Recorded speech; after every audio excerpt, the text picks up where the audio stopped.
This is a production of the Gold Arrow Podcast Network. Hello, and welcome to the Gold Arrow Camp Podcast, a podcast for friends of Gold Arrow Camp. Throughout the year, we join you to bring your day some of what makes Gold Arrow special.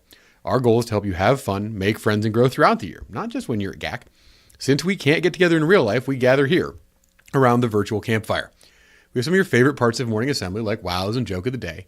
We also have interviews with experienced campers and some of your favorite counselors. We think it's a lot of fun, and we're glad you joined us here on the podcast. This is Pog-cast episode 10. Today we're talking with Manners about developing independence and how camp helped him grow some grit.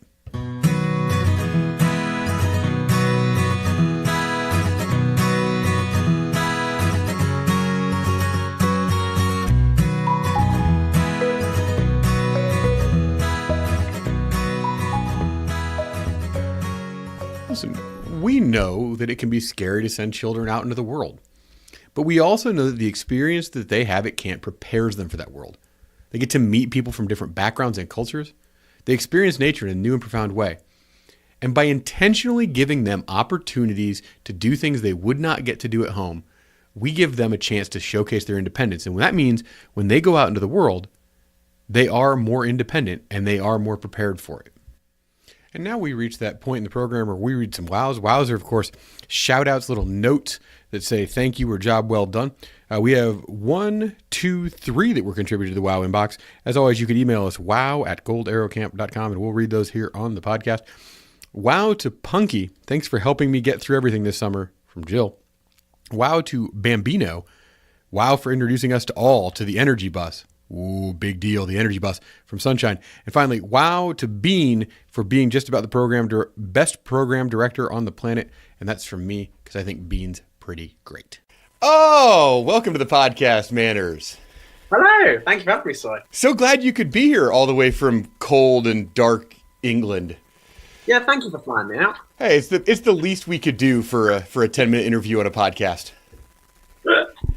Not everybody listening might know. Could you kind of tell us about yourself, where you're from, what you do, and how you came to work at Gold Arrow?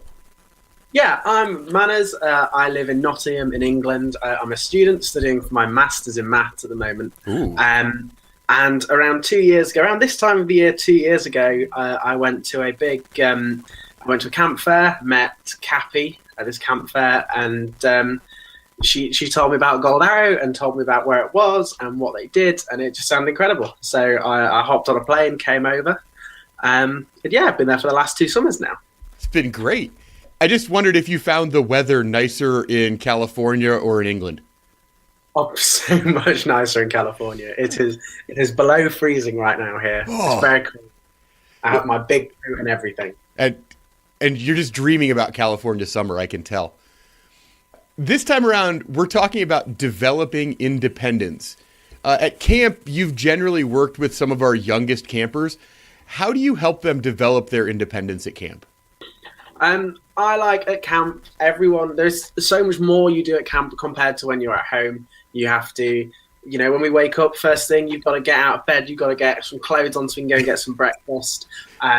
You've got to do pretty much everything yourself. And I know when I was the age of my campers, like 6, 7, 8, sure, I relied a lot on my mum and dad to do a lot of those things that we sort of take for granted as doing at camp. And it's really nice. It's nice to be able to help my camp and help them with things that they're really struggling with. But it's so much nicer when you see them, halfway through a session at camp, starting to do these things for themselves. Whether it's even if it's just motivating themselves to do something that they were scared to do. It's just all about encouraging them to take the lead on a lot of things, take the initiative, and work with each other rather than myself and my co-counselors sort of, having to force the issue and making it happen, which is really nice. Do you think that camp develops independence because it kind of says, I believe you can do this, where oftentimes parents are kind of like, oh, they aren't quite old enough yet? Yes, actually, I have a brilliant example about this from last summer. So at the start of the summer, before all the campers arrive, we have our training week, as you know, Soy. And I remember speaking to Bean in particular. And Bean was telling me that my campers at 6, 7, 8 should be lighting our campfire every night at camp. And this this terrified me because at home, I would not let a 6-year-old match at home. And a lot of parents would think exactly the same as I'm thinking now. And I thought, you know what, I'll try it. We'll have a go. We'll see what happens. It won't be on fire. It was incredible to tell my campers, yeah, you can light this fire, you can do it, because I sort of think they expect us to say, no, this is too dangerous, and they go, no. They love. It was brilliant. They love lighting fires, and it's such a nice example of something that at camp we say, yeah, go ahead, go do that. Whereas you might not get that at home. And I know, I'd like to think a lot of campers go away with that memory of sort of starting the fire for the night. So the whole cabin is thankful that they've managed to start this fire, and it's just really nice for everyone to do. Awesome. What is your favorite part about living and working with campers?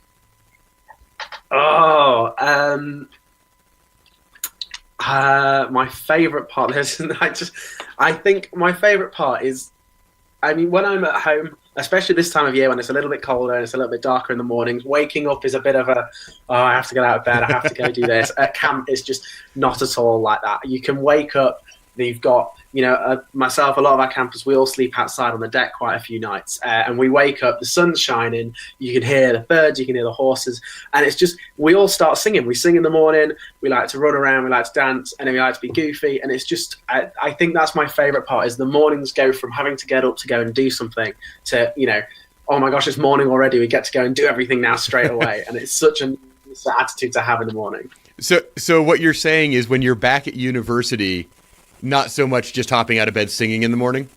To be honest, when it's compared to getting up to go wakeboarding, getting up to go to a 3-hour lecture on differential equations is somewhat of a struggle to get up. Not quite as exciting. I can understand that. Okay, fine. All right, well, we're talking about the real world. What parts of camp have you taken back to the real world with you? This is fun, because this is a cool time of year, because it's sort of the furthest part and the furthest part from happening. So it's the part of the year where I think camp sort of is I'm least as camp as I can be. I think we were speaking about this earlier this year. Grit is something from last summer that sort of stuck with me this year. I definitely see myself thinking, I can think of a few campers in particular, like I saw them kneeboard, ski and wakeboard for the first time this summer, and they were terrified of doing all of those things. And there's been a few occasions this year where an opportunity has presented itself, or something, like there's just something that's happening, and I've been, oh God, that sounds horrific. No, and then you think back to being at Shaver and to getting in the water with campers and slowly convince them to put a leg in and then go up to their waist and more, and it's just like, well, they can do that. I can finish this assignment a week early. I can right. I can put more. I can just put myself out there a little bit more. Just following on from their example from the summer. Young campers are very anxious about leaving home for 2 weeks and being at camp. Do you have any advice for campers who are anxious about coming to camp? Yes. First of all, being anxious about coming to camp is such a common thing.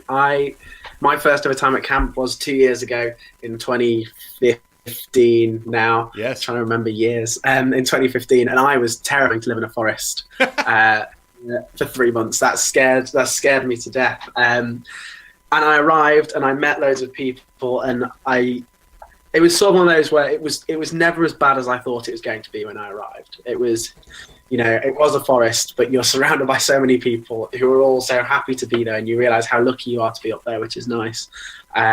So as bad as it feels before you get there, it definitely is never going to be that bad when you arrive. And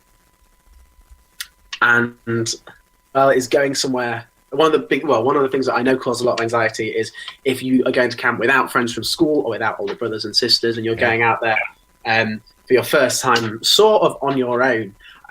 Again, the thing to take from that was I see so many campers, especially in my age group, who come for the first time, and they come not knowing people who have been to Gold Arrow before.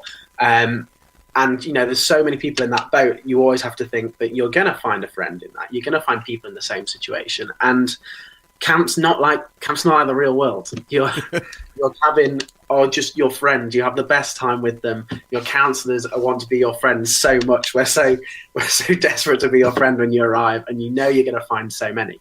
It's one of those. Once you arrive at camp, I promise you, it's never. If you are anxious and you are worried, it's never as bad as you think it's going to be. It's actually so much better, and it will be such a fun 2 weeks. I agree. I showed up for the first time utterly terrified of camp, and it took like a day and a half before I was like, well, I guess I could just live here forever. That would be okay.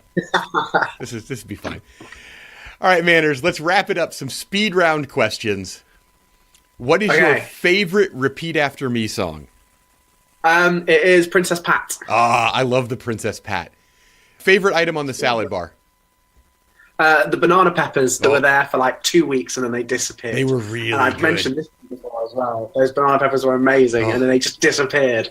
That's what makes them so amazing is they were there and then they weren't and you thought to yourself, but I liked those. What's your favorite chapstick flavor? It's got to be Monkey's Mountain Mint. It does indeed. I have the mug in my office. I'm jealous. Mallows or popcorn? Mallows, hands down. Yes. And Manners, everybody listening to the podcast wants to know, what's your real name? I'm so sorry. Look at the clock. We're all out of time. Manners. Yes, Manners. We'll just go with that. Manners, thanks so much for being on the podcast. In a world with far too much seriousness, far too much drama, we bring you something different. The joke of the cast.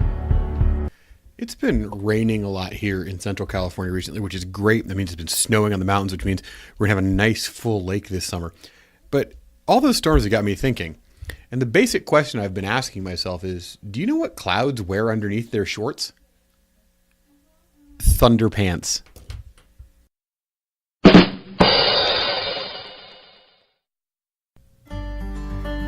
now, it's time for another Gaxpiration with Sunshine. This week's Gaxpiration comes from Taylor Swift. Maybe you're not meant to fit in. Maybe you're supposed to stand out. And with that, we come to the end of the podcast yet again. I want to thank Sunshine for the Gaxpiration. I want to thank Manners for coming on the show. Always good to have a nice interview like that. I really enjoyed it. I want to thank you for listening. Remember, you can share the podcast with anybody you want. Lots of people might benefit from this kind of thought, especially people who maybe need a little pick-me-up. They need a little chuckle in their day. That's what we're here for. So thanks to you. Thanks, everybody, for listening, and I'll save a marshmallow for you.